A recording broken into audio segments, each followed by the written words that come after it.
refused his belief that you said you used HGH other than this conversation about humpback men. And he said?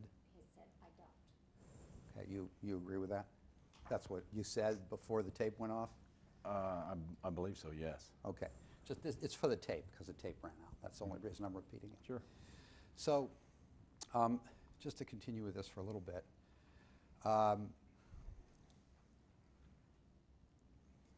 in the various pieces of testimony on this subject matter, and God knows there's been a lot of them, thanks to Rusty Harden.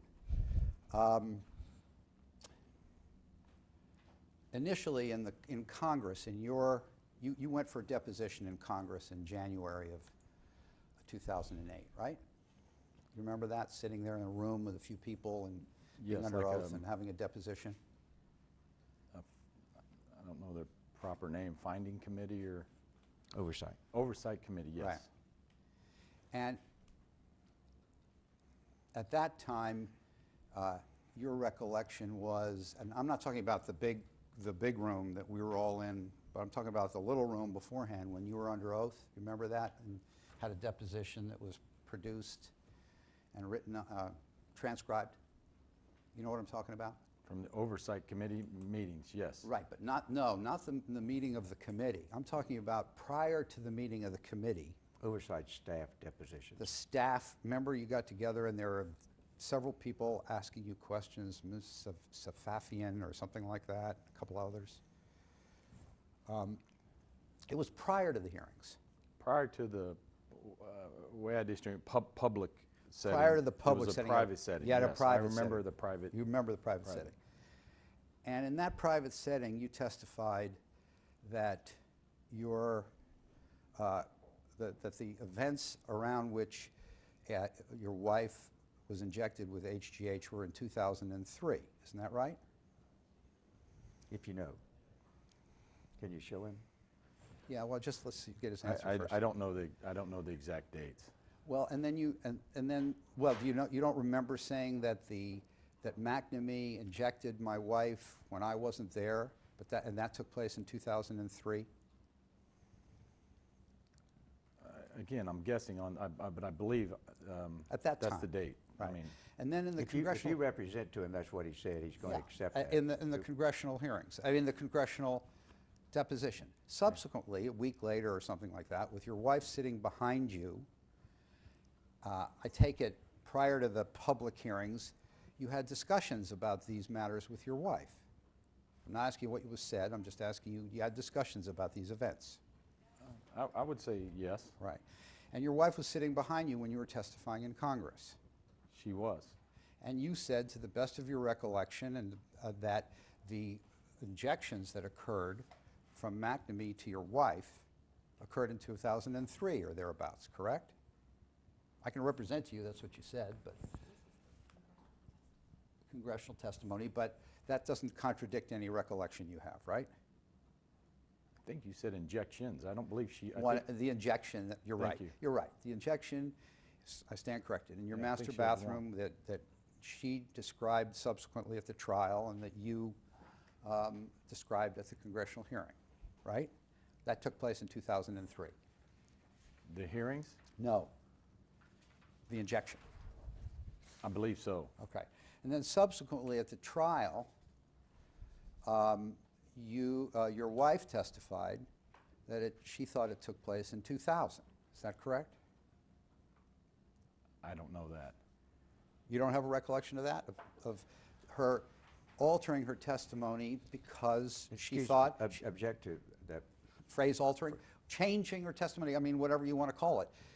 Having a memory... She had never testified before, though. That's not, Richard. What? You're saying she changed her testimony. I'm saying, you're right. I stand corrected. Thank you, Rusty. That she testified that she thought it was in 2000 in the trial. I don't know that. Okay.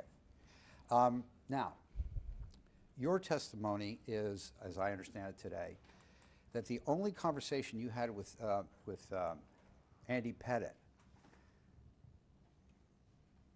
before your conversations in Atlanta and Kissimmee, the conversation in the gym or at your location of your home or thereabouts was about humpback men, right? Object to the form. Or some discussion about old men whose quality of life was going to be improved by HGH. Yeah, I think so. I know that Andy and I discussed it. I don't remember everything that was said. Right. But that's your recollection. I think he asked me some questions, but yeah, I mean. Right. You have no recollection of you telling him that your wife took HGH before the conversation in either Kissimmee or Atlanta. Object to the form. I don't know that to be true. You never told him that before, right? I don't know that to be true. I remember telling him, I remember him asking me a question, and I remember telling him that, I don't know that I said it's you, I remember telling him, no, I told you it was my wife Debbie that had an HGH shot. That's right, and that was in Kissimmee or in Atlanta, right? He's When, asking in you response to the question by Andy is, what are you going to say? But now And you he's said, asking- I don't have any problem with that. You misremembered. You didn't hear me properly. I Right. may have told him that in Kissimmee or Right. And that was in 2005 or 2006 or thereabouts, right? could have been, yes. Right. And before that, you'd never told him anything about your wife using HGH. Object to the form. You have no recollection of ever telling him that, right? I don't know that. You didn't I tell him, remember. you didn't testify to that in your congressional deposition, did you? I'm not sure. I don't remember You didn't that. testify to that in your congressional hearing, right? I don't remember exactly what I said in those. Okay. So when you claim that Andy misheard you about your use of HGH and that he was mistaken about your wife's use of HGH, there's no conversation you can point to where you told him that your wife used HGH, right? Object to the form. I think I believe I told him that he was mistaken. Right. He was mistaken and that your wife had used HGH, right? That's what you told him. Right? Yes, correct. But there was no conversation prior to that where you told him your wife used HGH according to you. Object to the form. I don't know that to be true because I told him that I told you that wasn't, I didn't use HGH, that was my wife.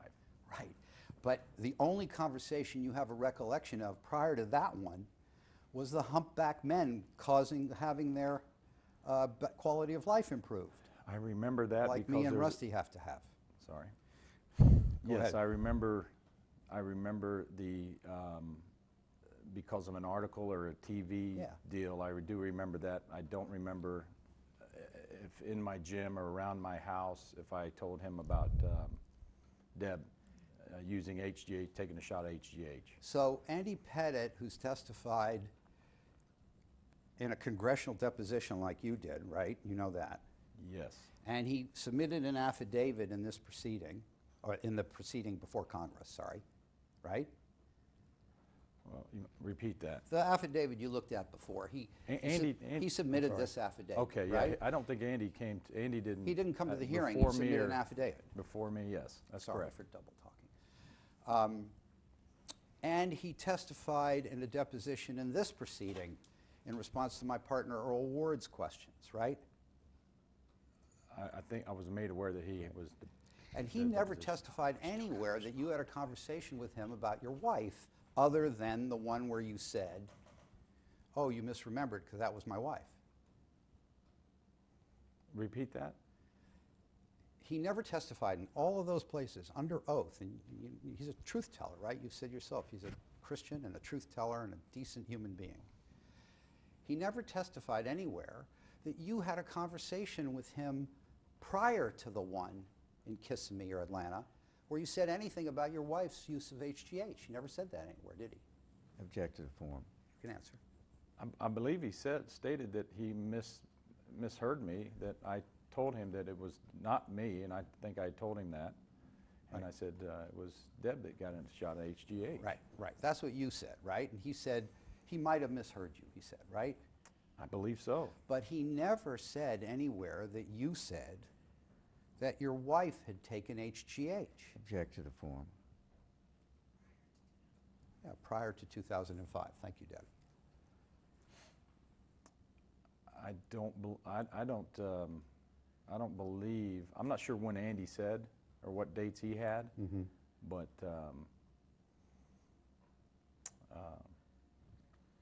I just know that I told him that I told you that that was not me. I Right. did not use HGH, that it was Deb took a shot at HGH. Right. And that was just kind of an aside, wasn't it? Because that was the first time you ever told him that Deb took a shot of HGH. Object to the form. I don't know that to be, Right. I don't know that to be correct. All right. And when you told him about Deb taking a shot of HGH, you were revealing something reasonably private, right? She wasn't going around telling people she was taking HGH, was she? I don't believe so. She wasn't telling people that McNamee came up to her master bathroom in her house without you present and injecting her on that occasion with HGH, was Object she? to the form.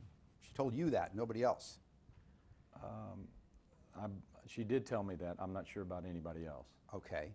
And you have no information that she told that to Andy Pettit or Andy Pettit's wife or anybody else, right? I don't know that. Right. Okay, so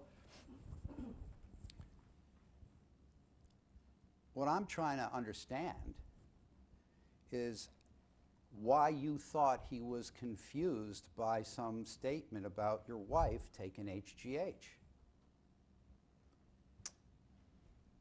Object to the form. You can answer. I'm not sure why he was confused. I'm pretty quite certain that anything that he heard, assuming that I used HGH, he misheard. Even though he also heard it from McNamee, right? Object to the form. I don't know that other than what I've heard throughout this Right. deal. And even though he also heard from McNamee at some point when you had a dispute with him about the vitamin issues that you use steroids. Okay, you lost me on that. Would you Okay, repeat so, that? sorry, I don't blame you. Are you aware that Andy Pettit has testified that at some point, 2003 or 2004, he doesn't remember the exact date, when you were having a dispute, or McNamee and you were having a dispute about using your image on vitamin promotion Yes. without getting paid, for you getting paid, you weren't getting paid, that at some point when McNamee was upset with you because of that, he told Andy Pettit that you use steroids. Object to the form. You're aware of that? Okay, I'm aware of Brian McNamee supposedly trying to sell my name to a vitamin company. Right, I did not know about it till after the fact, right. and I'm not sure about the last part of your question. Well, the last part of my question is, you got the first part perfectly. The last part of my question is, are you aware that Andy Pettit says that when this controversy was taking place, McNamee told him, in association with discussions of the controversy, that you used steroids, that he had injected you with steroids? Again, I can't remember Andy's testimony if he said exactly that. I don't remember it. Right. But you wouldn't dispute it if that were the case, because Andy's a truth teller, right? I believe Andy is a very good man, and again, I know about the vitamin issue. But you have no reason to believe that Andy misremembered that statement from McNamee. I don't know. I wasn't part of that conversation, so I Right. don't know. Okay. Now,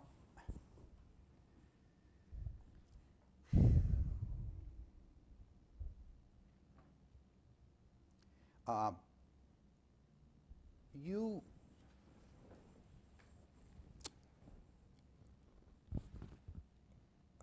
at some point, and your wife says one date and you say another, McNamee injected your wife with HGH. Is that correct? My wife did get a shot of HGH, yes. For McNamee. Correct. And She says it was around 2000, and you testified under oath at deposition in Congress you thought it was around 2003, right? Object to the form. I believe so. Okay. Now, whenever it was, do you have any knowledge now as to why she went and got this HGH injection from McNamee? Repeat that, Yeah. please? Do you have, whenever it was, for whichever date it was, why did she go get to your knowledge, why did she go get the shot, or why did she get a shot from McNamee? Why did she let that happen? She read an article in USA Today article, and she read an article in the USA Today, and from my understanding, there was a conversation between the two, and he had HGH with him, and that's how it took place. And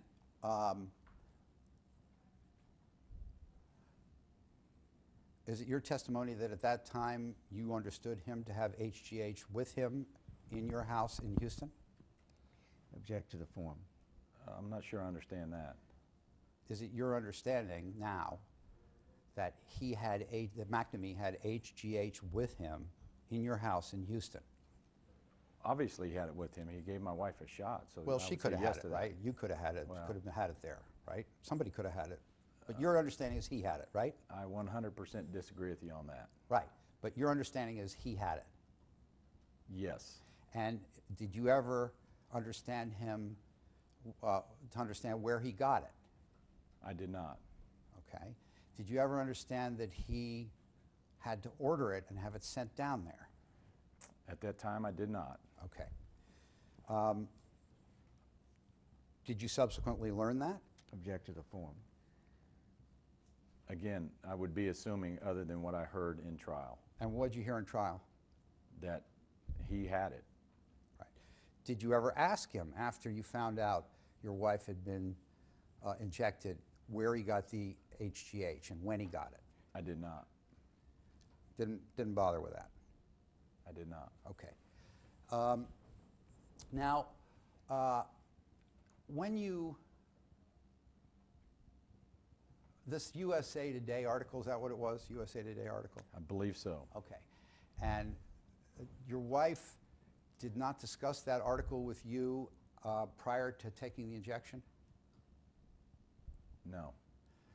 And you're saying it happened on the same day as the article was out? Object to the form. Or, I mean, what was the proximity of the article to the injection? If you know. I do not know. All right. Now,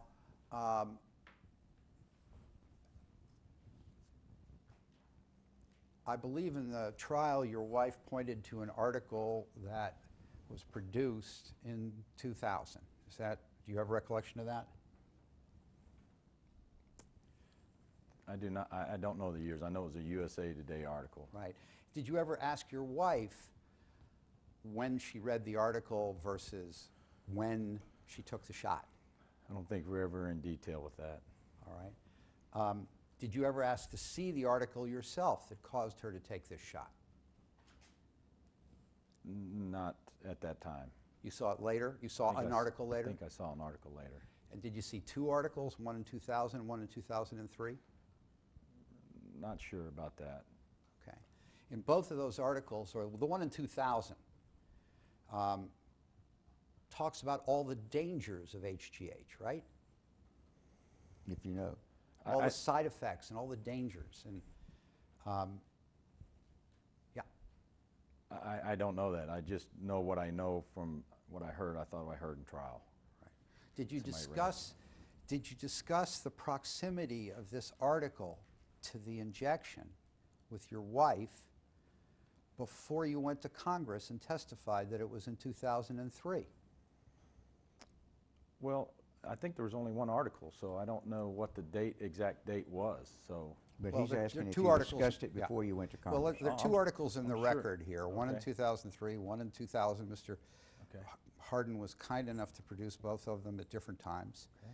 So the question I have is, when you were preparing for Congress in 2008, did you look at the article I think I looked at the paper. I don't know that I read through the topic. Okay, but you looked at an article about HGH, Correct. and you testified that it was in 2003. Now, excuse, Correct. Isn't that right? I want you to not guess. Testify Okay. only to what you know and remember specifically. Okay. Go ahead. It's going to be a very short deposition. So,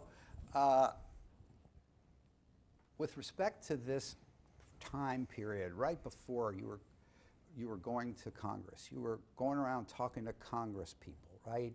You were working with your lawyers and getting ready for this. It was a big event. It was after the press conference. It was after 60 Minutes. You're trying to defend yourself. And you're trying to put your best foot forward in front of the American public that you know is going to be watching this thing. You've had a deposition under oath where you've set forth facts in response to the best of your ability, right? And you look at an article about HGH, right? Object to the form. Fair enough. Is that a fair statement about what's going on sort of generally at that time? I saw an article. Right. Again, I can't tell you the dates. Or And that article was, you testified in Congress that it was 2003 that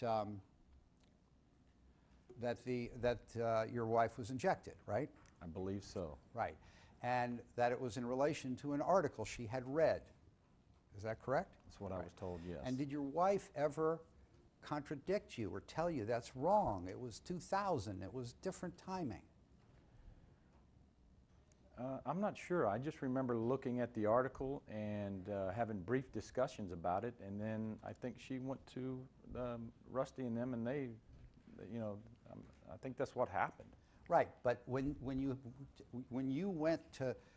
looked at the article and you had brief discussions, you subsequently went to Congress and testified Richard. that it was 2003 to the best of your recollection, right? Again, I'm not sure what exactly was said in Congress, Right. but If I represent to you that you said 2003, He's agreed with that. yeah, You've So, agreed to testify to that. and my point is much simpler than that, and that is your wife was there. She heard your testimony. She worked with you. She helped with figuring out what actually happened 4 years earlier, 5 years earlier, and she never told you it was 2000, right? again, I don't remember. We had very brief discussions on the matter. And But if she'd so- said it was 2000, you would have never said it was 2003 in Congress, right? Object to the form. Again, you're telling me that there's 2 articles, and I understand that there are, but I don't know. I didn't really read or other than eyeball a article that Your USADR. trial was in 2011, I think. Is that correct? First one. Second one was when? 2012? Okay. So first one was very short. Shortest trial I'm Rusty with you Hardin's on that. ever had. I'm with you. True.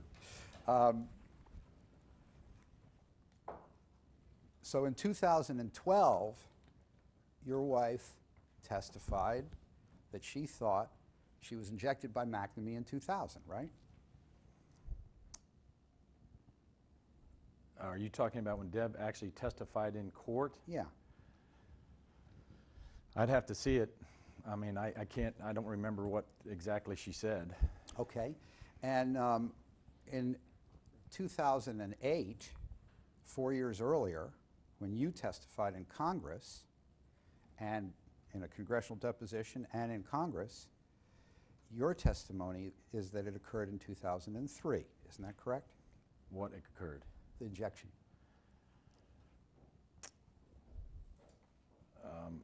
If that's what I testified to, I mean, I can't Right. remember. And your wife was present during that whole week when you were in the deposition. She was present with you around the time of the deposition, and she was present in Congress, right, for the public hearing. Deb was there for the public hearing, yes. Was she? Were you checking facts with her? Object to the form. I don't know how involved she was. It wasn't, you know, I don't believe it was about her, but I don't remember. Well, it certainly got fixated on her, didn't it? In It some did. respects, It right? did. And it got fixated on her because Andy Pettit said that you said that he misconstrued your original thing, your original discussion, and that your wife had taken HGH, right? That's why it got to be a big deal. I believe so, yes. Right. And I'm trying to find out whether you have any information at all, anywhere, that Andy Pettit learned from anyone prior to your conversation with him that you've testified to in 2005, 2006, Kissimmee, Atlanta, Object that your to the wife form. had taken HGH. Object to the form. Can answer, right? Yeah, sure. I don't know if Andy heard from anybody else. I don't know that, but I know what I told Andy. But you don't have any information that Andy heard anything like that, that you're the only one who told him on that occasion. On which Object to the occasion? form. On the occasion in 2005, Kissimmee, or Atlanta, 2005, 6, somewhere in there. I'm sure I could have, I'm sure in the conversation I told him then, again, I don't know about his prior comments about at my house. Okay. The thing you remember at your house is a conversation about elderly men, right? I do remember a little bit about that. Okay. Now,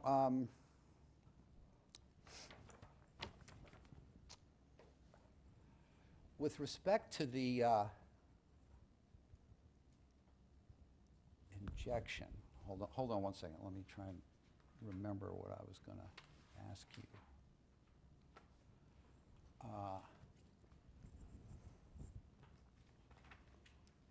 Yeah.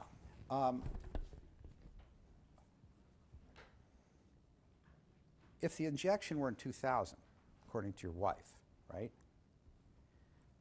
Let's assume we're going on two paths here. One is your wife's view, one is your view. With respect to your wife's view, that it happened in 2000,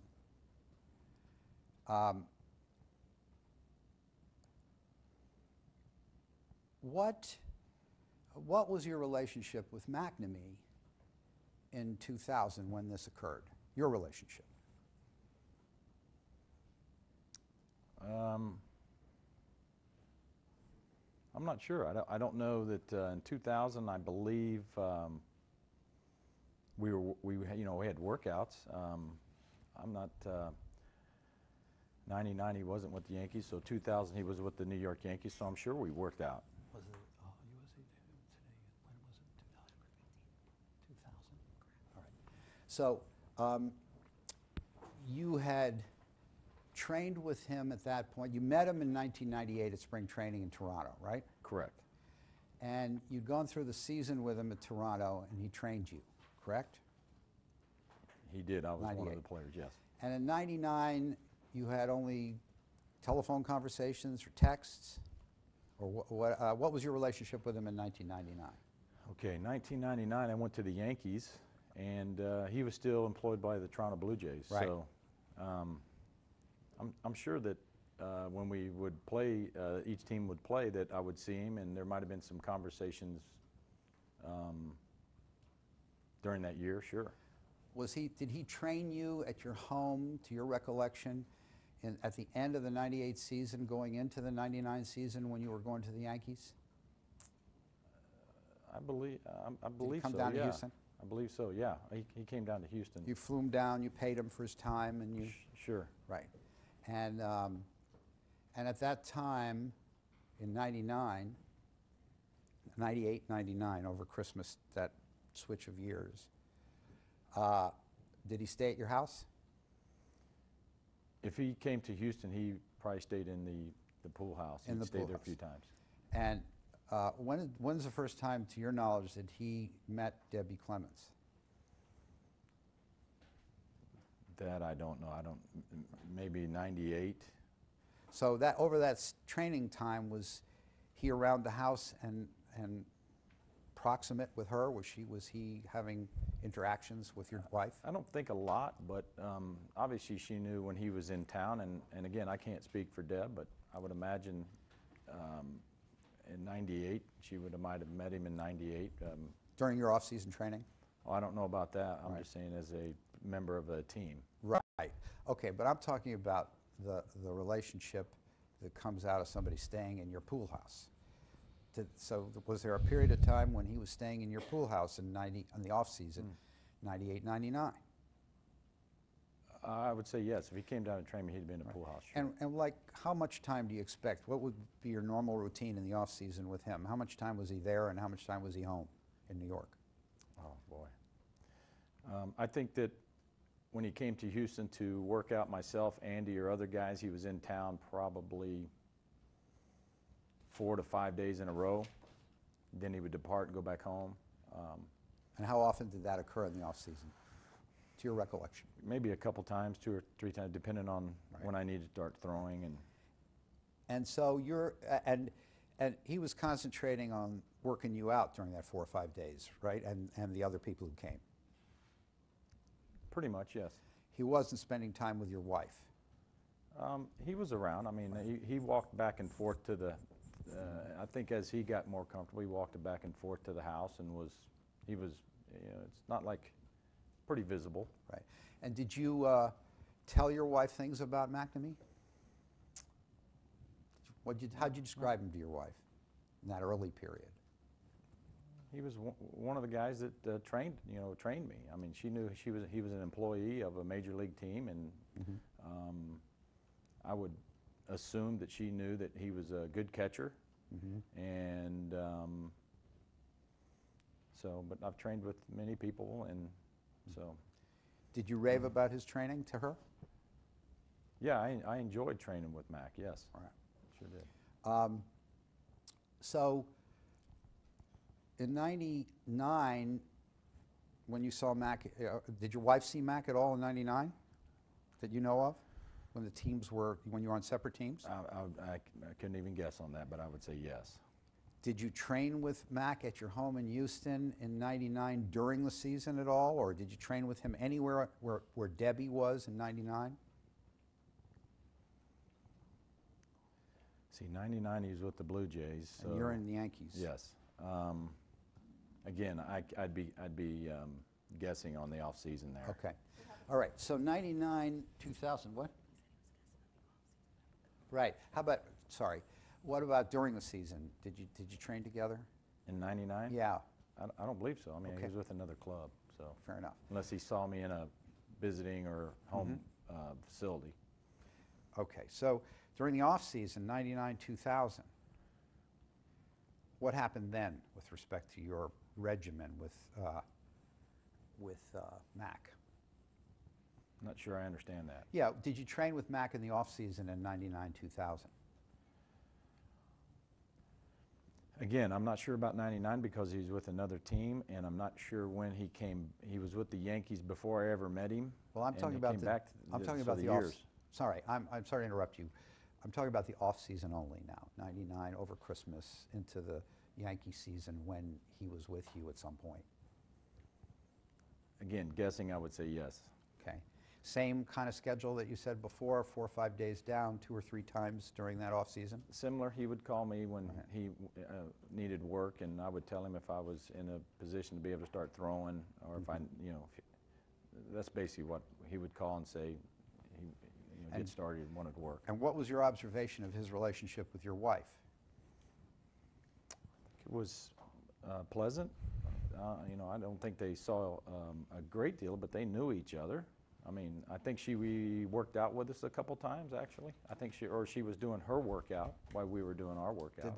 Did they talk about health issues, to your knowledge?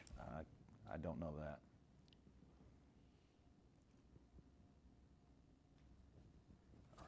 All right. You don't know that? I don't know. Did she ever talk to you about Mac and she talking about health issues? Again, I don't know. I don't know that. Okay. You don't have no recollection of that? No, I do not. There were like discussions about all kinds of remedies and cures and things that make your life better. Again, they may have. He stood in our kitchen many times, but again, I can't tell you for fact. All right. And so, at some point, you learned that he injected her. Yes. And your testimony is that you were not present. Isn't that correct? Correct. And where were you? I was either, I just wasn't at home. I mean, I don't believe I was golfing since. You mean away golfing? What's that? You mean away golfing? Just away from the house. I mean, I don't know. I could have been anywhere. I just wasn't at home. Well, were you home the evening after the injection? Yes. You were home that evening. Yes. And are you aware that she testified that she had to call you on the telephone to tell you about this injection? I believe so. And she called you on the telephone to tell you about the injection only when she started getting some side effects, some tingling in her extremities. Is that right? I believe so. Itching or Right. something. And you have no recollection of where you were when you received that phone call? I don't. I was obviously in Houston. I wasn't out of town. I was in Houston, so I don't. So you came back that night to the house? I was just away from the house, so. Right. And McNamee was not there, right? Correct. And this was either in 2000 or 2003. We don't know which exactly from the testimony we've heard. I don't. Right. So the pattern that you had of McNamee training at your house that you've described in this off-season in 98, 99, and 99, 2000, to the best of your recollection, was that repeated in 2000, 2001, 2001, 2002, 2002, 2003? In other words, those off-seasons. Was that pattern pretty much repeated during all those years? I think that's fair. Right. A couple times during the off season, depending on. So it's fair to say that your wife would have known McNamee a whole lot better in 2003 than in 2000.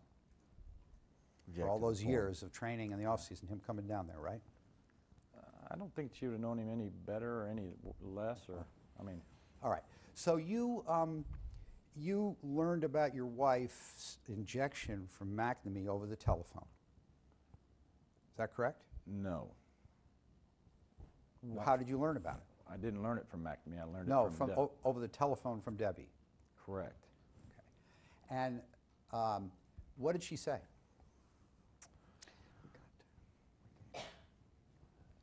Again, the gist of the conversation was she got a shot of HGH, and she was experiencing some tingling. And how did you react to that? I was pretty upset. And how did you react? How did you show that you were upset? What did you say? I think once I came back home, I visited with her again, and then I made a phone call to McNamee, which I believe he flew out that day. I don't think he went to Andy Pettit's. I know I called him, Okay. but I believe I made a phone call to him. What did you say to her on the phone when you said, I took HGH and I'm tingling? What did you say in response to that? Again, I'd be guessing. I don't remember the entire conversation, but I Did just you know I say- wasn't real happy. Did you say, WTF? What are you doing? Object to the form. I'm not surprised. I think I said something to the fact that we don't know enough about it, and I think at that time also I didn't know that she had read an article about it or anything of that nature. So You didn't say, what are you, crazy, without talking to me about it first? Object to the form. You could again, answer. I don't know exactly. I just know I wasn't real happy about it once I heard. Right. And did you ask her over the telephone, who did this? Where did this happen? Where did he get it? Where did you get it? What did you ask him? I don't Object think to the Did you ask any of those questions? I don't think that it was that detailed. I just remember asking her a couple questions. I believe she told me that McNamee had given her the shot and that he had the HGH. Did you ask her, what is HGH? I think I asked maybe Brian that, or, but I don't believe, I could have asked Deb that. Again, I don't remember the exact details. I just remember I was pretty upset about it. At that time, did you know what HGH was? No, You did not. I did not. And, okay, you have the recollection that this took place in 2003 or thereabouts, right? That's what you've testified Object to to, the form. right? And prior to that, you testified that Andy Pettit and you had a discussion about HGH and humpback men, right? That's right. So you knew something about HGH, right, when this happened?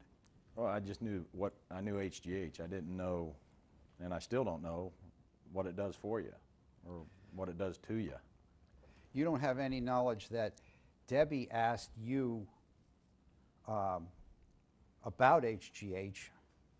Is that right? What's HGH? I mean, did she ever ask you what HGH is?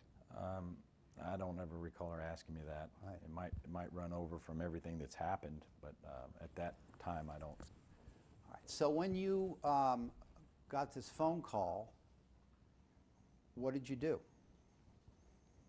I didn't get a phone call. I made a phone call. Unless you're. Oh, you made the phone call to Debbie? I did not.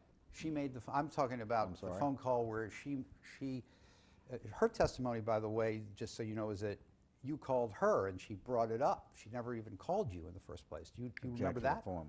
Again, I just know I talked to her before I got home. And you don't remember who called who? I could have called the house, or she could have called. I'm not certain on that, but I know I made the phone call to Brian McNamee.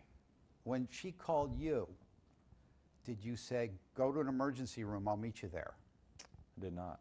Did you say, we got good doctors, let's deal with this, your extremity, you know, this is important. It's an injection of a drug. I don't believe I told her that. Well, according to you, you're very concerned about steroids and PEDs and how they're harmful, right? Object to the form. You say they're harmful. I agree with that. And they're very serious matters. It's not a light matter in your mind, right? I think they hurt you more than they would help you. And this is for your sure. wife who got injected with one of these substances, isn't that right? Yes. And you're not saying, let's go to the doctor right now, I'll meet you there. I did not say that to her. Right. And you, but you knew perfectly well that this would probably go away, and that's why you just went home to monitor the situation, right? Object to the form. I didn't know that. You didn't know that because you didn't know about HGH, according to you. That's correct. Okay. Now, the when you went home after your learning of this, you said what to your wife? Forget about McNamee for the time being. What did you say to your wife? And what did she say to you? I think she repeated kind of whatever the bulk of the substance on the phone, what we talked about, and I got home and I think I remember saying that we don't know enough about this. And that was pretty much the extent of the conversation, and then I called Brian. And when you say you didn't know enough about this, you didn't say, let's call a doctor and find out about it. I did not. Why didn't you do that? Again, I'm not going to guess. I just know that she was tingling or had a little hot flash, is what she told me. And she looked fine, but again, I'm not a doctor. And But you were obviously concerned enough to call Brian, right? correct. And you read him the Riot Act, right? I was pretty verbal with him, yes. What'd you say? I just remember I was upset. I mean, I don't remember the exact conversation, but Now, I did think you? I made a statement or two, but I don't remember exactly what I said to him. I was just very upset. What was the thrust of it? What were you trying to accomplish by calling him? I was basically letting him know how I felt about it. Which that, was? really having what I considered a drug on my property. That was your concern, the drug on your property, not your wife's Sure. medical condition? A combination of both, sure. And your wife's tingling at this point when you're calling Brian up. I don't know that. And he's injected your wife, is that correct? He did. And you don't know that Brian knows how to inject HGH, do you, according to you? I don't know that. He could have just been freelancing, as far as you knew, with respect to his capacity to inject HGH properly, right? I don't know. And did you look at the bottle of HGH and the needle, the fixed needle? I never saw any. You never saw any of that, right? She didn't give you the bottle or show you any of the actual, so you don't even know it was really actually HGH when all this happened, right? Well, when you put it that way, yes, just going by what, I was told. What she told you. Correct. And you didn't know if it might have been steroids for all you knew, right? I can't even answer to that. I have no idea. Okay. So you, what was your discussion with your wife about why she did this prior to your calling Brian? Repeat that? What was your discussion with your wife as to why she did this, especially without talking to you, prior to your calling Brian? I don't know that there was a lot of discussion before I called him. Did she tell you where she took it? Again, I don't know if it was then or what I had learned after. Right. So you're saying, but you learned that she took it in your master bathroom, right? That's correct. Which is a private area of your house off your bedroom, correct? Yeah, your bathroom, your bedroom. I would Right. consider it a little private. Right. And that he went up there alone with her in your master bathroom with your wife. He was alone, I believe he was alone in that bathroom, and it's downstairs. There's no up. Oh, it's downstairs, sorry. So in an area of the house which is private, off your master bedroom. Our house is pretty public. I mean, we've got a lot of traffic and. but Okay, so it's- people are it's- in and out of your bedroom? Except for when people are showering or something like that, where it's private, yeah. Well, I take it that she went to a private place to get an injection, right? As far as you could infer. That's what I was told. It was in the master bedroom. Right. Bathroom. In the master bathroom. And did she say how it occurred? What he did and what she did in the course of this injection? I don't know if over the phone call we discussed that. Well, how about when you got home? I'm not sure in that detail before I called Brian, and then, of course, after the fact, I learned all of the details. Right. But you learned that she had lifted her shirt up and that he had reached around her and grabbed some of her belly fat and put the needle in there. That's right? Injected the form. Is that correct? Deb told me she got a shot in her belly. Right. And that he reached around from behind and grabbed her. Is that correct? I didn't, again, at that time, maybe if that's what somebody said, but All right. I didn't hear it at that present time. Had you ever seen anybody injected for HGH, according to you? No. Okay. And had you ever seen Brian inject anybody, according to you, at that time? With anything? At that time, Yeah. I haven't seen him at that time. Had he injected You you mean with at it? that moment? I want to make No, sure no, I I'm understand what at that time. all right, let's be clear. Sorry. Prior to the time he injected your wife, had you ever seen Brian inject anybody? Prior to that, yes. Yeah. And where did you see him inject people? He injected me. And you say he injected you with B12, is that correct? Correct. And and that happened where and when? He injected me with B12 in Toronto and New York. Okay. And anything else he injected you with? Lidocaine. And where did he put the lidocaine? It was in Toronto. Right, and where did he put it in your body? In my upper glute back area. Okay. Now, both lidocaine and B12 have fairly good-sized needles and syringes, right? Object to the form. At least they're very different than HGH needles. Is that correct? You know that now. I'm still not an expert on that, so I don't. Well, you know that HGH needles, you've heard this in your trial. God knows your life must be filled with information about HGH needles. Mine and Rusty's is. You know that they're in the nature of small needles that are like diabetic needles. Is that correct? I don't know what an HGH needle is, and really a B12. I don't know the difference between, when I get my B12 shots, I don't really look that at that, what's happening. You don't look at what's happening. Okay. So, do you, had at the time of this injection, tell me when it's 12:30, right? At the time of this injection, had you told your wife about Brian McNamee injecting you with B12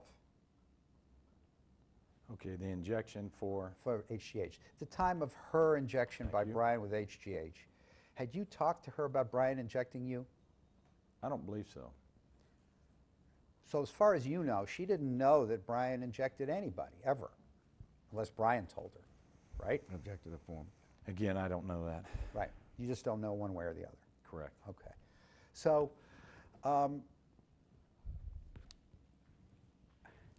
what about the injection itself, when you learned about that when you came home, and you learned at some point that it was in the master bathroom? Were you concerned about some person, your trainer, injecting your wife with a substance that you say you knew nothing about? Yeah, I was angry about it, yes. Right. And she was tingling, right? Correct. And you were concerned about drugs on your property, right? Yes. And were you concerned about her cardiovascular system, that there might have been air in there, an embolism, or some problem that could have really affected her permanently? I don't think that was brought up in any of the conversation. Why not? Why were you so comfortable with this whole thing that all you did was yell at Brian? Object to the form. If you can describe that to me, it's a mystery to me. That's why I'm asking. Well, I wasn't comfortable with the situation at all, and I think I made that fairly known to both parties. But I wasn't comfortable at all, and I was upset about it. But when I got home, by visually or eyeballing Deb and the conversation we have, I think it didn't seem like it needed a trip to the hospital. Or, I mean, again, I'm assuming that. I think that if it had escalated or she felt it, I just didn't feel that was coming from her, that she felt awful. I think she said she felt hot or, like you said, tingling. All right. Now, you're not a medical doctor, right? I mean, you've been around a lot of medical issues, but you're not a medical doctor and have no medical training, right? Correct. And your wife has gotten an injection from a substance that you say you know nothing about. And she's tingling. And you're furious at McNamee, right, for doing this. And you're upset, I take it, with your wife for not having told you this in advance, right? Again, I was upset at both Disgustingly. parties. You wanted to be in on the fact if your wife is going to have McNamee injecting her in your master bathroom. I knew nothing about it, so. Right, there's but no way to be in if on it. you wanted to have known that in advance, right? Again, I wasn't part of the conversation how it started, so I don't. And your testimony is that when you got home, you're concerned about drugs being on your property, Very much. and you're concerned about your wife's condition, but you determined for yourself that you don't have to go to the hospital because it's okay, it's good enough, right? I think that might have been kind of mutual, just as we were talking. I don't. And what about picking up the phone and talking to a doctor? You know doctors, right? There must be 20 doctors you can call. Why didn't you pick up a doctor friend and say, hey, my wife just got injected with HGH. I don't know, she's tingling. Is this going to be okay, or should I do something? Object to the Did form. you didn't do that? I didn't do that. Right. And the reason you didn't do it is because you knew it was going to be okay, right? You knew everything was going to be Object to the fine. form. It was just HGH. I didn't know that. Well,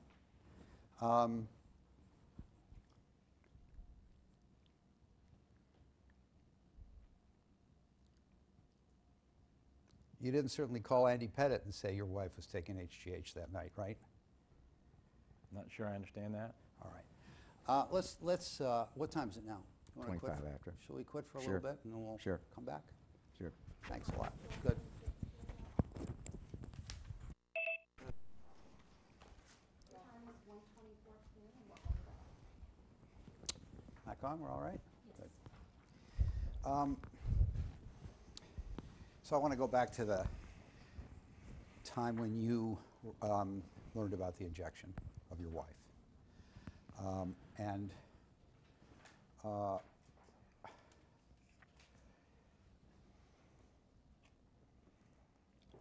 when you got home,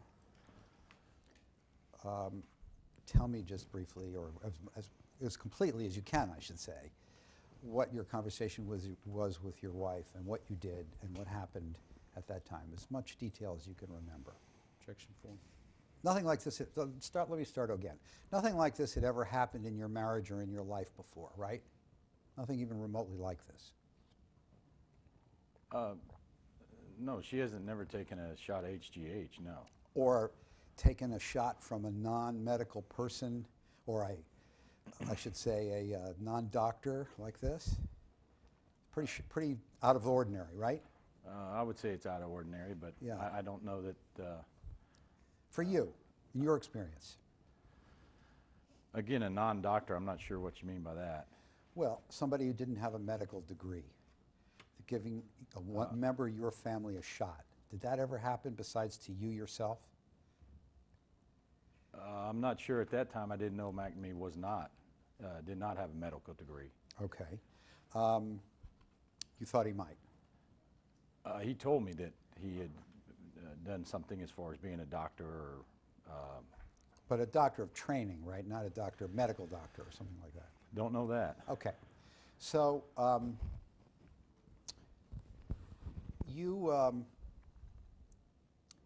what happened when you got home? From, When you got home after the phone call with your wife? best I can remember was I talked to her for a few minutes and then I made a phone call to Brian. And when you talked to her for a few minutes, what did you learn and what did you say to her? I remember her saying that she had taken a shot. Again, she probably told me over the phone first, but I think she repeated she took a shot of HGH. And, you know, I was pretty upset at the time of her telling me, and that she said Brian gave it to her, and she had some tingling feeling, or her body temperature was up. Mm-hmm. She may have said that. Did you take her temperature? I did not. Okay. Did you feel her forehead or her body to see whether it seemed more warm than usual? I did not. Okay. So what happened next? I made a phone call to Brian, and Called a cell phone or what'd you call? Do you remember? I think I called a cell phone. Okay. And what was that conversation? What was the substance back and forth that you can remember of that conversation? I just remember being very upset about it and told him that, you know, I don't know if I asked him in detail what went on, but I told him that I was very upset about it and that we don't know anything or enough about this. So. Mm-hmm. Did you tell him that if he ever laid hands on your wife again, you'd knock his block off? I did not say that. Or anything like that? I don't remember saying anything like that. Did you threaten him in any way? I don't know if I threatened him. I think my tone of voice was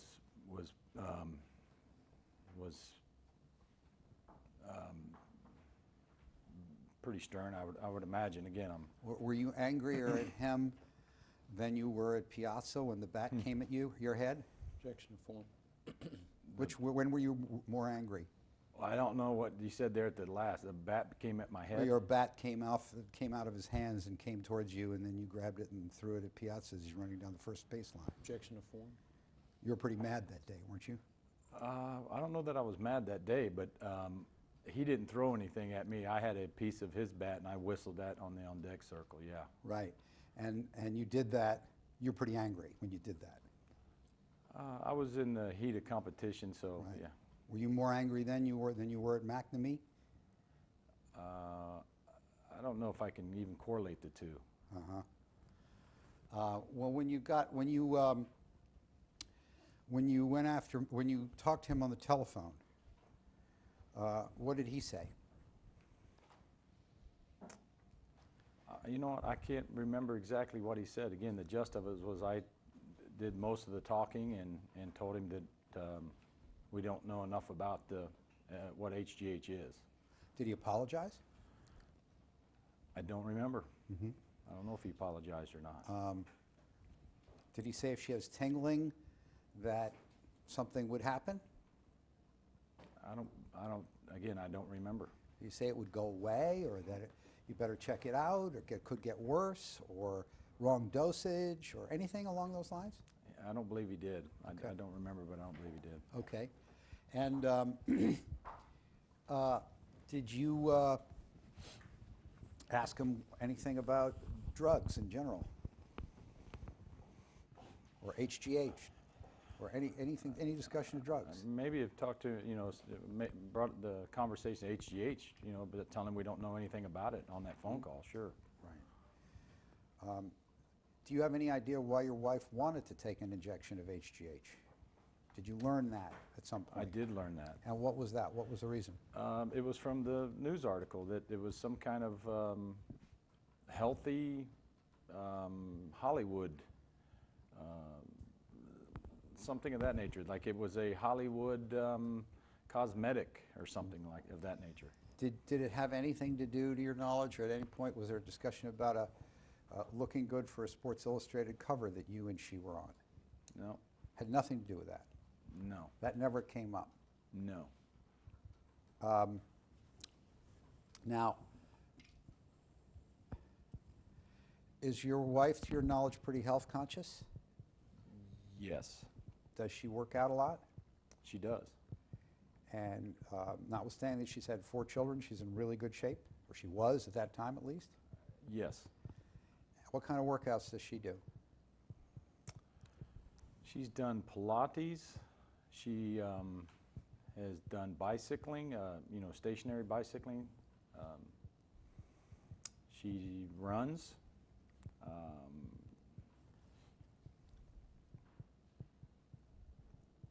A lot of stretching. She's pretty active. Does she do it intensely? Does she exercise intensely? I don't know that it's intense for her. I mean, she has a nice regimen, I guess. Mm-hmm. From your point of view, in comparison to the intensity of the workouts that you did on a regular basis, it wasn't very intense, or was it? I don't think she was intense as a professional athlete. Right. And you were known for your intensity, right? Objection form. To your knowledge, you can answer. Yes, I was very focused when I played, yes. Right. Where's the picture? Do you have the picture? The Sports Illustrated picture. Or no, do you have the copies? It's all right if you don't. Do you recognize this? We can mark it. I only have 1 copy. You recognize that reproduction of a photograph? Yes. Was that on the cover of Sports Illustrated? I don't know that. Sometime around 2003, February 2003, somewhere around there? Or it was in Sports Illustrated? It might have been in Sports Illustrated, Right. I don't know. And the date, Uh-huh. I'm not sure if that was the date. Do you have recollection of being contacted about appearing in that photograph?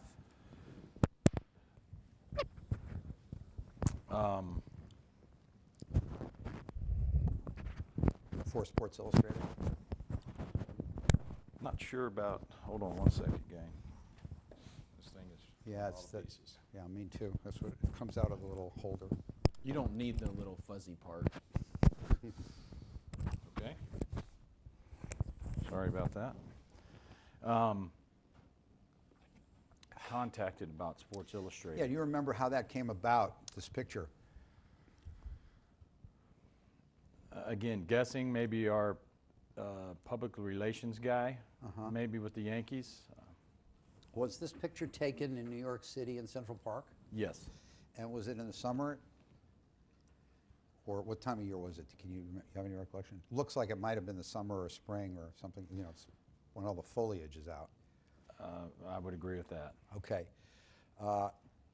If I told you that this came out sometime in February of 2003, do you have a sense of when that picture might have been taken?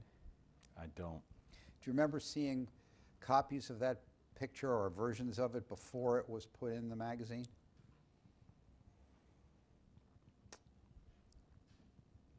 I believe we would have seen, I would have expected to see photos of the photo shoot before Right. they actually happened. Proofs or something like that? Probably. And there would have been an array of them that you would have probably had some say in choosing which one to go in the magazine? I'm sure there were several photos. I didn't have a say of what was going to go in. I see. I mean, I didn't lend a Opinion. opinion. Thank you.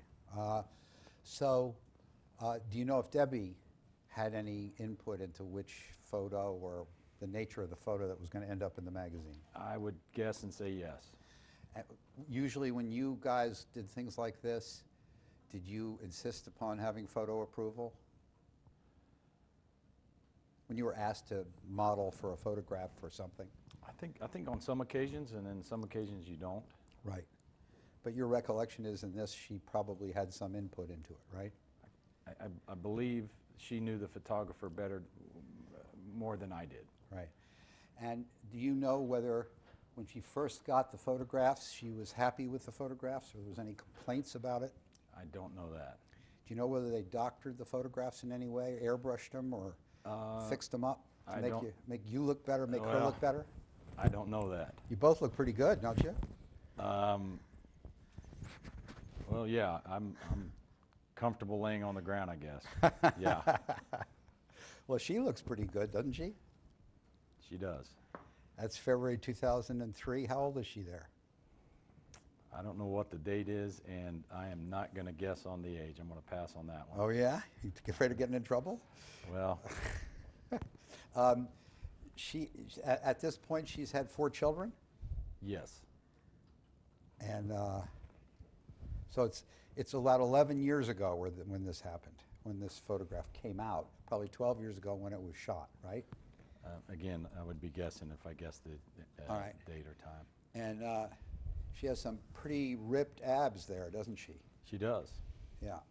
Do you remember her looking and her having ripped abs like that at that time? I remember working out really hard. Right. Yeah. And do you have any recollection that they airbrushed or they doctored that picture to make her abs look a little better? I don't, I'm not aware of that fact, Okay. if they did or they didn't. Okay.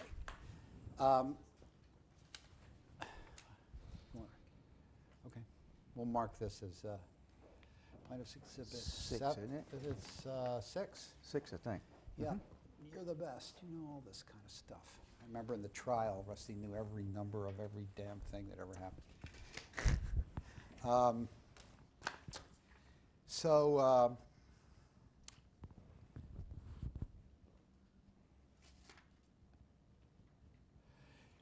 This photograph, well, all right, strike that.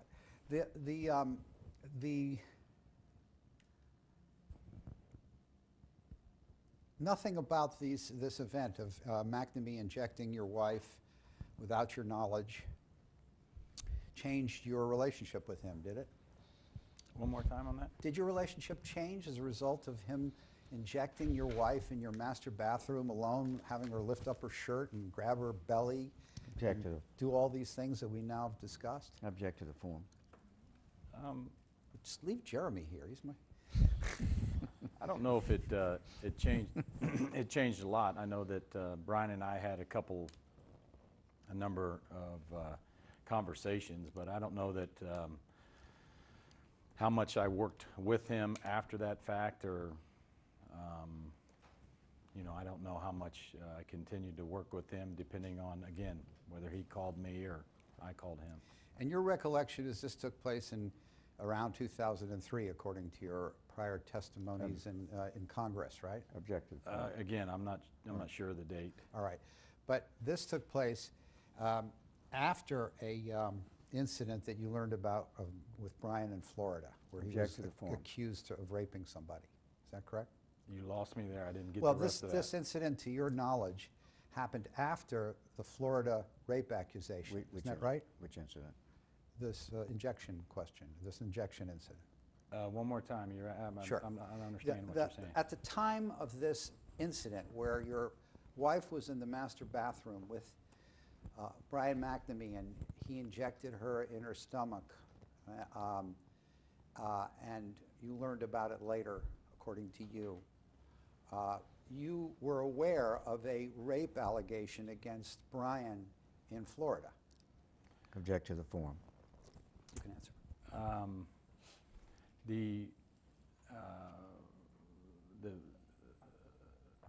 I believe Brian told me. No, he's not asking. He's Okay. asking you what you were aware of. What were you, at the time of this At the injection? time. I'm not. It was before that. Is what I'm telling you. Brian McNamee. I'm gonna say your client or whatever. Yeah. That was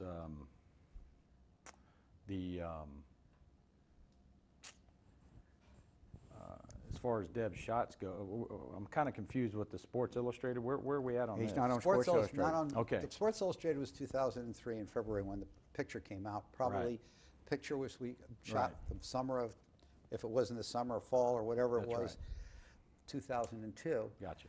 And what I'm saying is when the injection occurred, you testified in Congress twice, in front of the public and private, that it was 2003. Debbie was present there in the public not at the section. deposition. Not at the deposition. In the public section. And what I'm saying is, at the time that he injected your wife in your home, in the master bathroom, you were aware of a rape allegation against McNamee in Florida. Object to the form. I was not. Well, so are you saying that you did not put two and two together about the rape allegation and this injection incident? Object to the form. Again, the rape allegation, initially I was told that Brian saved somebody's life. Right. But he's and asking about time. Well, and the I'll let him time answer. is, Yeah, go I ahead. think that was, I'm not sure how long after it was, but it was after that. What was after what? I believe when he got in trouble, again, it's an allegation, Yeah. but we since Yeah. learned what I know now. I'm not going to. Yeah. But the shot was, I think Deb's shot was before that. And why do you say that? I just remember the fact that when I think he was almost fired or from the Yankees. I'm just trying to see where the Right. time Well, was. but he worked for you long after he was fired from the Yankees, right? I think eventually we started working again. Well, It was you a little worked time. every offseason from then until 2007, right? Object to the form. I'm not sure about every off season, But most of them. I think there was some time in between Okay. before, again, he called me for work. And you,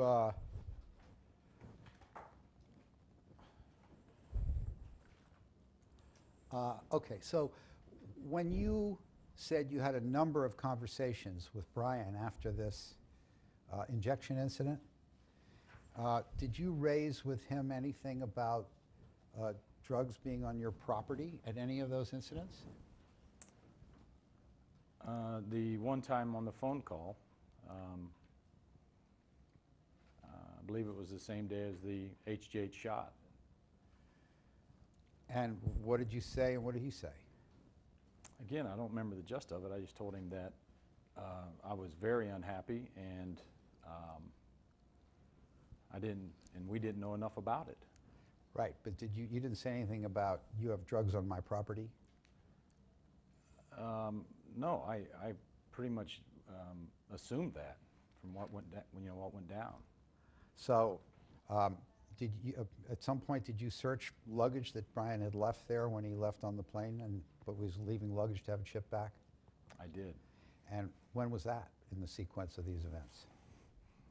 About the same time, just after the phone call, After the phone call. somewhere in there, yeah. So did you ask him on the call, is there any of that stuff in your luggage? I did not. You just went and searched it? I did. And you didn't find anything. I did not. Now, what other conversations did you have with Mr. McNamee about this injection incident with your wife? I think at the time that was about it. It was a phone conversation that we had, and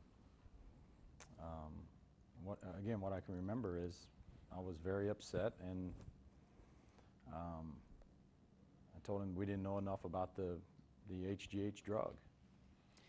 And you didn't change your routine at that point with Mr. McNamee, is that correct? You kept on training with him. I'm not sure about that. Well, you're saying now that it happened, that you're saying now that you didn't know about Florida at the time this happened, is that correct? At the time, yes. At the time of the injection incident. That's what you're saying now, right? And after, prior to Florida, you hadn't changed your routine with Mr. McNamee at all, had you? You just kept on going with your routine through the time this allegation in Florida occurred. You can answer. I wouldn't agree with that, no. Well, didn't you say that you were training with him in the off seasons in 98, 99, 99, 2000, 2000, 2001, right? I think we trained in the off season, but there was some where I didn't train with him for a period of time. But after this incident, the injection incident, prior to the Florida incident, according to you, you say that it did not, you kept on training with him, right? It didn't change your routine.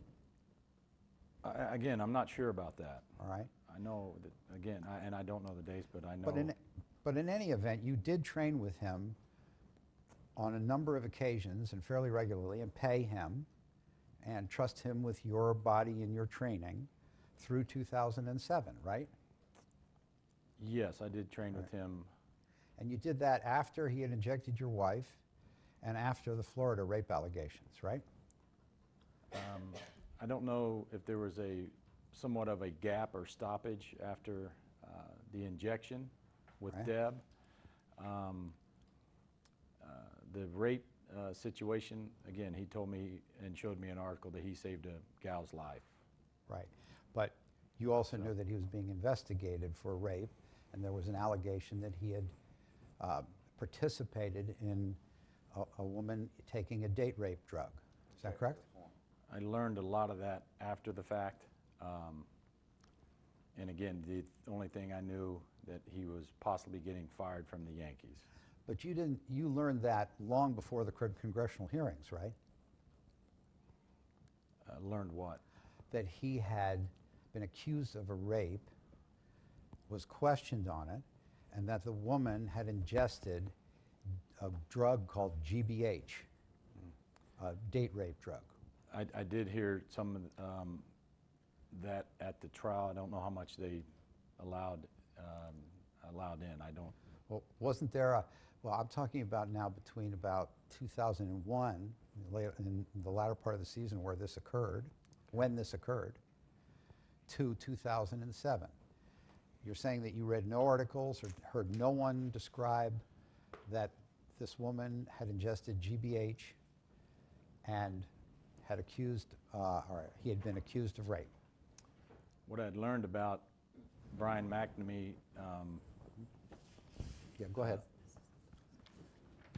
Go ahead, please. Raping somebody in Florida was, I believe there was a work stoppage between, I didn't need his services, and he made a number of phone calls to ask me for work.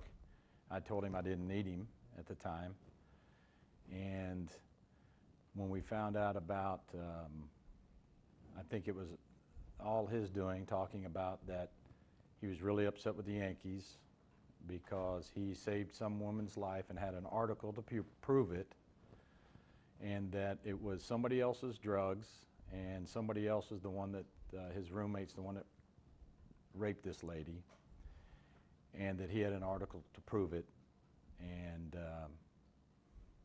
told me about the article. I can't remember if I saw the article or not, but I believe there was a gap in he and I working out together. After that? I believe a little bit after Deb's HGH shot and after that situation. And do you remember reading press about the alleged incident in Florida? I sure could have. I don't. I can't. Recall. Well, let me show you what will work as 7. Daily News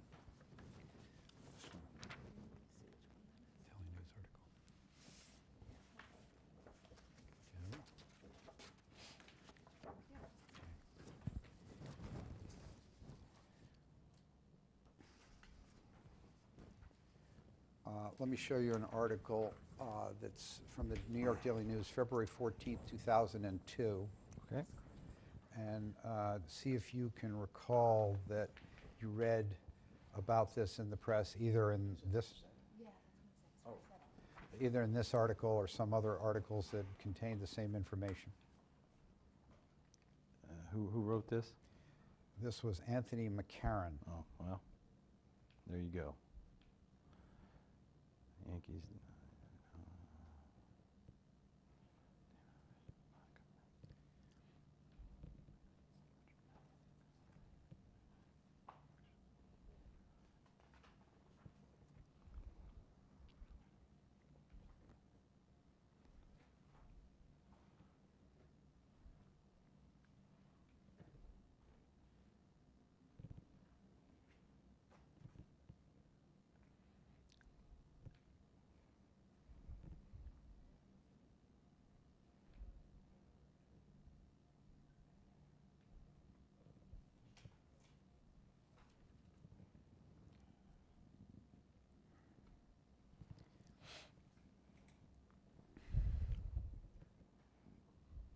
Okay. You're quoted in this article, is that correct? I am. And you're quoted, and this article indicates, does it not, that he was already, at the time of this article on February 14th, 2002, fired from the Yankees, right? According to this article, He had been fired prior to the article. Team officials wouldn't comment on the reasons behind McNamee's departure. correct. Okay. And it also says in this article that he was questioned in connection with a sexual assault, and that the victim had may have ingested GHB, a date rape drug, right? That's what it says. Where's that? In the last part of the second paragraph, or the second paragraph. Okay. And it says here that, and this was after, you say, as far as you can recall, the injection that he gave your wife, right? I believe so. Right. And so he was associated in this accusation with use of GHB on a... I said it was after. He says he believes that it was after the injection of his wife. Yeah. Right. And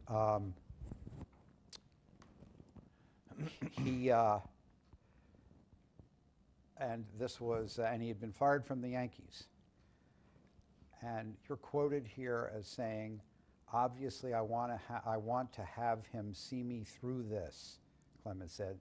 I've worked out with him for 5 years. I'm still going to work with him. This is about a month after the police investigation. Right? I'm not sure when the investigation was. Right, but you said that, did you not, to a reporter? I'm sure I could have. I see the quote, so I'm Right. sure I could have, yes.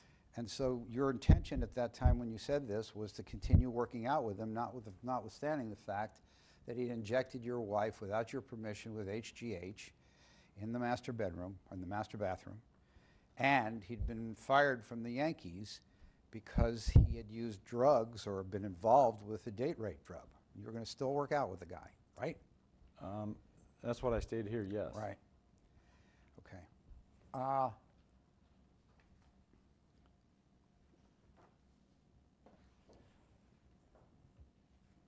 And he, in fact, came down to your house here in Houston on a number of occasions and stayed in the pool house and continued to work with you and continued to be exposed to your wife for several years on several occasions. Isn't that right?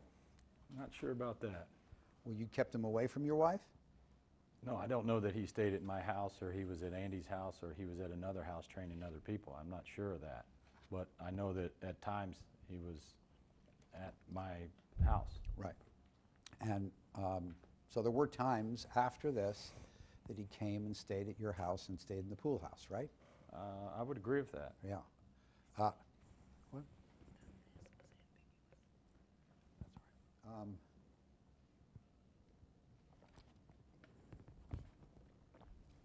Now,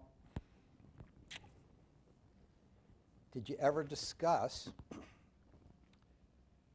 the injection of your wife in any more with and the use of HGH that he'd given to your wife with Mr. McNamee? I don't believe so.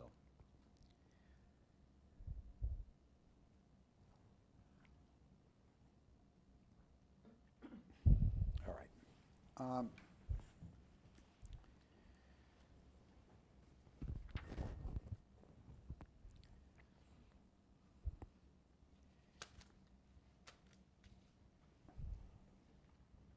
And when Mr. McNamee told you that he'd saved this woman's life and that it was somebody else's drugs, you believed him, right? I did. I believe he had an article backing it up from a reporter. You trusted him. I believed what he told me, yes. Well, in general, during this whole period of time, he was here training you and you trusted him. Is that correct? Yeah, I trusted him to be there and catch me and train me, yeah. Right. And you trusted him to be loyal to you. I don't know that he was worried about being loyal. He was a great trainer and a great catcher. Now, let me have the email to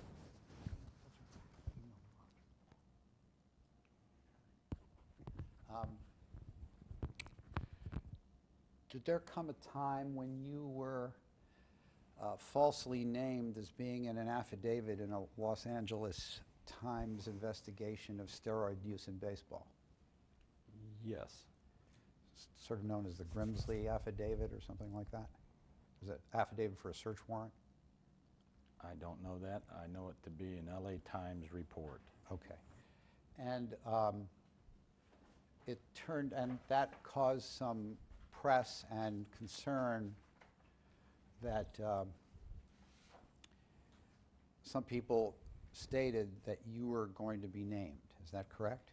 And that did not occur.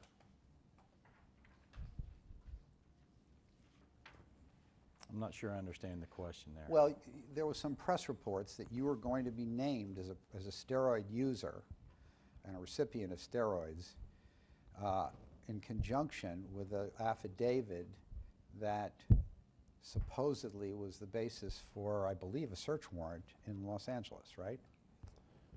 I believe so. I don't know if there were rumors or how my name got brought up for the article. I have no idea. Well, it was in the press, is that right? I believe so, yes. Okay. And you had some, Brian had some email exchanges where that issue was,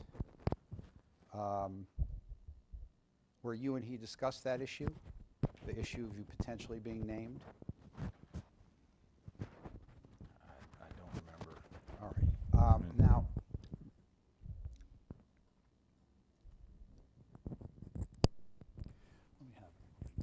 let's mark for 8.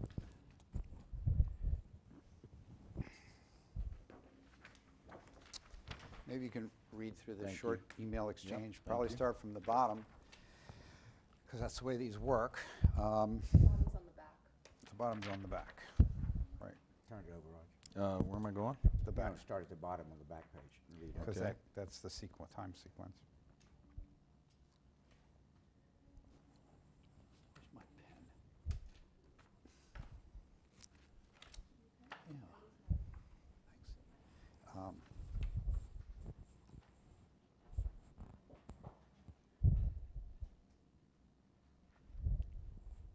Okay, so I'm going to read from this article and then just keep going up.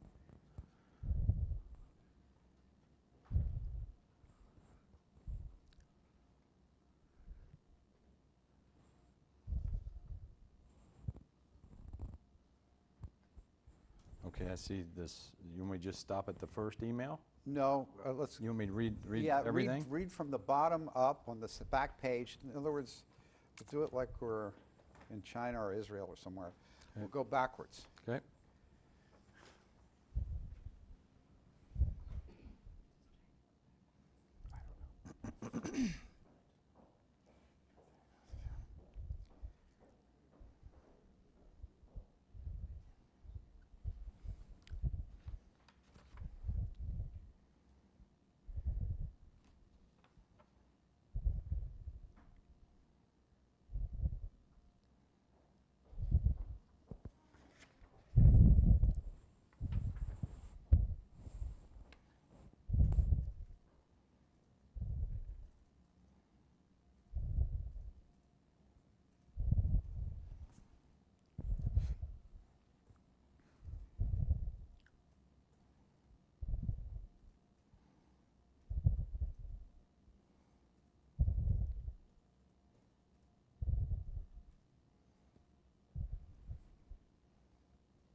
Okay. So this exchange of emails between you and Mr. McNamee takes place in October of 2006? Is that fair to say? October 1st? October it is, yes. October 1st, 2006? All right, and I take it that the first email on this exchange that we have here is from you to him. It's on the second page at the bottom. RocketSand22, is that your email address? Yes. Okay. And this one is at 12:07. Sorry, that's the is that the time? Wait a second, is this the time? 12:07.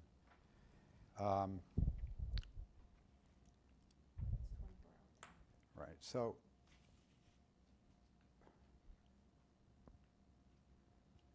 there is it refers to an article that came out, is that fair to say?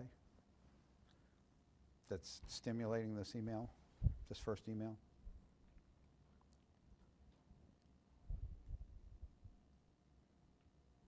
Don't know if it's an article or something that a reporter said. Okay, but it has to do with the Grimsley affidavit, is that correct? LA Times, as far as I know it. Right. I would say yes to that. Do you mind if we use shorthand? Grimsley. Grimsley affidavit issue, that's what it's been referred to in a number of places. And he answers you back. I don't think the time is on that one, but he's thanking you for your email. And he's complaining that the Florida incident is being brought up, and he's having trouble because of it. That's what he's saying to you. Is that fair to say in the second email? Yes. And then in your email in response to that, you were sympathetic to him that somebody was bringing up the Florida incident, right? In the beginning of it there. This is on the front of the page? Yeah, it's on the front of the page, but it goes over to the back of the page again. And you're sympathetic with his situation of being brought in front of the public eye in this Grimsley affidavit, right? again, I don't know that I'd seen an article, and looks like he was telling me that he may have, the gist I get from the conversation, he may have seen it, and telling me that they brought up this Florida rape incident. Right, and you go on to say, you know, what your mother told you, don't get in a pissing contest with a skunk, in caps. And then you say at the end of that email, that same email, the real problem will be if any of the people I represent pull out, then I will be going after somebody with many lawsuits, right? You say that. Yes. All right. And then he answers you, and says, at the end of this next email, he's thanking you for being positive side and so forth. And then at the end of this email, he says, I am not sure what that last statement means in your email, but if it is anything to do with me in regards to being a rat or flipping on you or any one of my clients, I will hop on a plane, find you, and slap you very hard. If not, then I still not sure what it means. Thanks for staying in touch, and please continue, Mac. Do you have any understanding of what he says here about being a rat or flipping on you or any one of his clients? I don't, unless he was referring to a pissing contest with a skunk. Well, I think he says your last comment, which is the real problem will be if any people I represent pull out, then I will be going after somebody with many lawsuits. And that's the last comment. And he thinks that you may be accusing him of being disloyal and being a rat.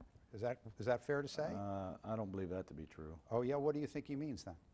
Well, when I say pulling out, I was talking about the article. Again, I don't know if I had seen it. He's asking you what McNamee meant. He's not What asking you understood McNamee to mean? I think he was referring to the pulling out of any companies that I might have had a chance to work with or were working with. And then you reassure him in the final email, right? No, it's not about that. It's about, it's not directed at him, you say. Yes. So but when he says in the email before about being a rat or flipping on you or any one of my clients, doesn't that imply to you that he has something to rat you out about or flip about? Object to that form. I don't believe so. I think it had to do with my sponsors or anybody that I had. You think his saying that he would never rat you out or flip on any of his clients has something to do with your sponsors? I think by my comments below that is what I meant. All right, but what do you think he meant? Doesn't a rat have something to rat somebody out about? I'm not sure what he meant there. Again, I thought he was directing that towards if I lost any sponsors or... And if somebody flips, it means they're flipping on the loyalty that they previously had and they're no longer loyal about information that they had. Doesn't that mean that to you? I don't, when reading this now, I believe it had to do with any of my sponsors or people that I was having an opportunity to work with on or off the field. Okay.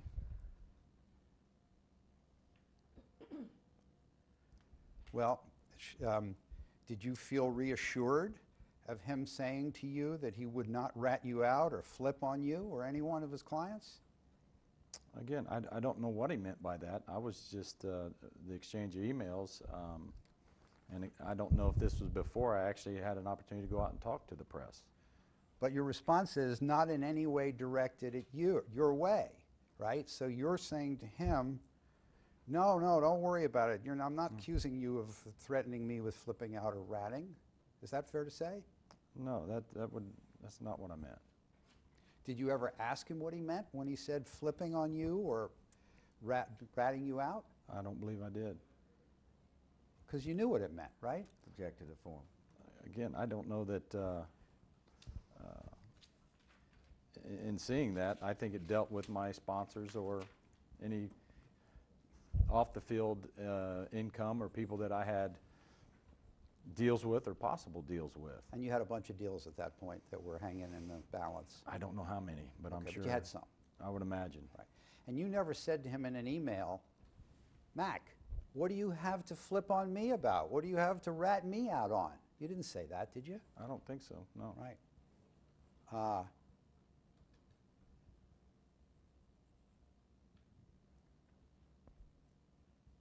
course, that's ultimately what he did from your point of view, right? He flipped on you. He ratted you out Objected to form. in the next year. I don't know what year was. Well, he was disloyal. He reported that you used the steroids. Well, he made false accusations about me. That's all I know. Okay. And you're saying that this is not a reassurance that he's not going to make accusations about you using steroids or HGH. Again, That's not what you understood in any way. that's correct. I thought this was, again, dealing with any sponsors that I had on or off the field at the time. All right.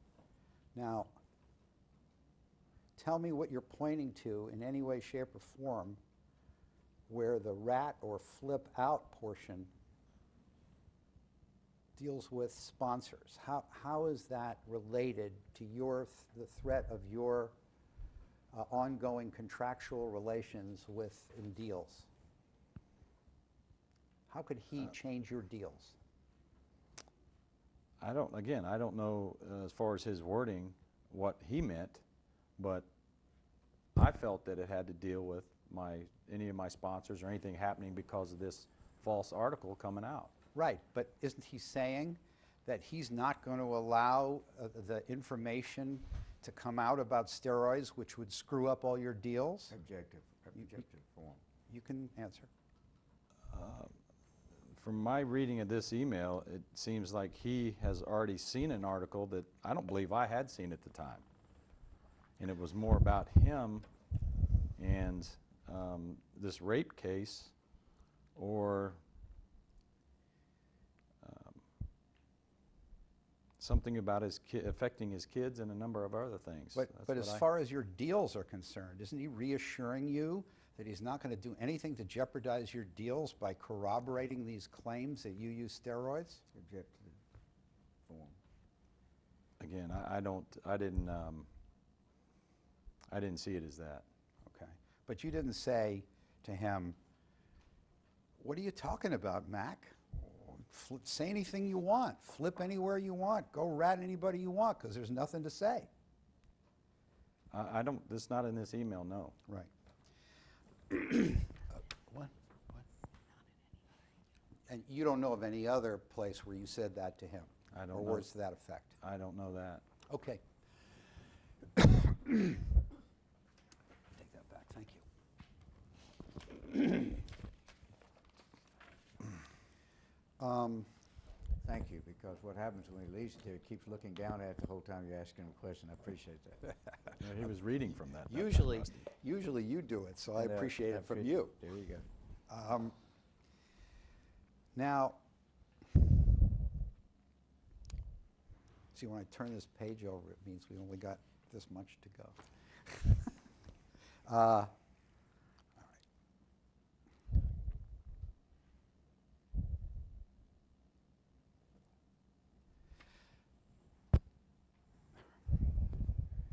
Now, you are aware, are you not, from shortly before the congressional hearing, the public one, and thereafter through the trial, you became aware at some point that McNamee had kept a needle and some cotton balls that had your DNA on it with steroids. You're aware of that, right? Yes. And that he said that those were kept from sometime in 2000 or 2001, thereabouts. Again, I don't know the dates. I don't. But you remember him having kept those, we'll call it the medical waste, that's where it's been referred to a number of times, because his wife had been worried about him trusting you too much? Object to the form. Do you remember that information? I think I remember something in the trial being talked about, yes. Right. And that he kept it because he feared, or his wife feared, somebody feared that you were going to throw him under the bus. Right? I'm not sure that I remember his wife saying that during the, I'm not sure if his wife said that or not. Now, do you remember him saying that that's the reason that he remembered having kept this material in a FedEx box in his basement and then in a closet? I do remember about a FedEx box, him talking about a FedEx box. Right. And you heard a lot of testimony about the cotton balls having steroids on them and having your DNA on them. Remember that? Yes. And the likelihood of it being somebody else's DNA was trillions or something like that to one if it had to be your DNA on those cotton balls. I believe so, yes. And with respect to the needle, there were some 6 cells or so of DNA with steroids on or in the needle, and the 6 cells were a 449 chance to 1, or 449 people.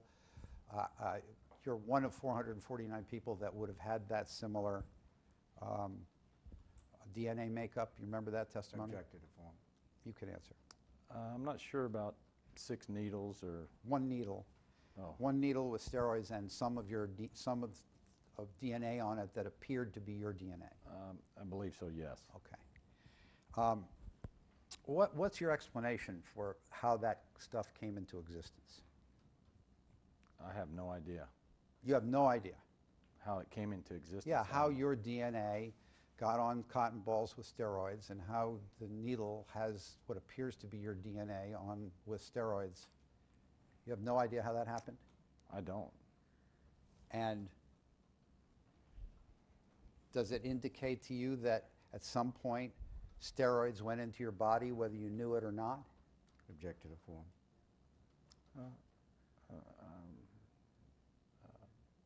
I don't believe steroids went into my body. The only shots Brian McNamee gave me were B12 and lidocaine, so. But he put those shots into you in your butt, right? You're behind. The B12 was in my shoulder and my butt, and the lidocaine was in my lower butt back area. Right. And when he did that, you didn't inspect the needles or the syringes, did you? I did not. Right. So is it your explanation that this stuff got on the cotton and the needle that he kept by virtue of him actually putting steroids in your body instead of the B12 or the lidocaine? Object to the form. Again, I've never taken steroids or HGH, and I don't know how steroids got on the needles or HGH. Right. And so it's possible, isn't it, that he actually injected you with steroids? I would disagree with that. And on what basis would you disagree with it? Again, assuming that your body's going to change or your body changes, and that along the fact that I trusted him not to put anything harmful in me and not hurt me. Did you trust him not to keep needles and cotton balls? I didn't know anything about that. Right. But you didn't expect him to be keeping needles and cotton balls with your DNA and steroids on them, right? I don't, again, what I know now to what I know then, I would, you know, again, I trusted him and thought he was very good. And you don't have any explanation whatsoever, as you sit here today, for how your DNA got on cotton balls and a needle that were presented at the trial, right? I do not. Okay. Can you think of any explanation other than the fact that he injected you or used cotton balls to wipe an injection that had to do with steroids? Not sure I understand that. Can you think of any explanation for having this needle and having cotton balls other than that he injected you? I'm not going to guess on that. You're not going to guess. But can you think of any explanation without guessing? Object to the form. I'm just, again, I'm not going to guess on,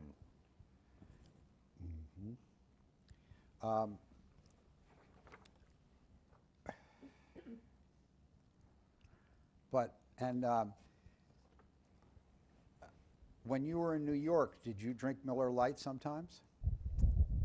I'm not a big beer drinker, so I would say no to that. But you're aware that these cotton balls and needles were found in association with the needle inside a Miller Lite can. Is that right? I did see that at And trial, yes. and that Miller Lite can was associated with a time period prior to sometime in 2002 by the trademark or the coding on it. You're aware of that? I did hear testimony about a Miller Lite can, yes. All right. And that matches up with the time period that McNamee says that he was injecting you, doesn't it? Object to the form. You can answer. Again, I don't know the exact time period. Okay. All right, there's 1 minute on the tape. Might see if there's one question I'll ask you.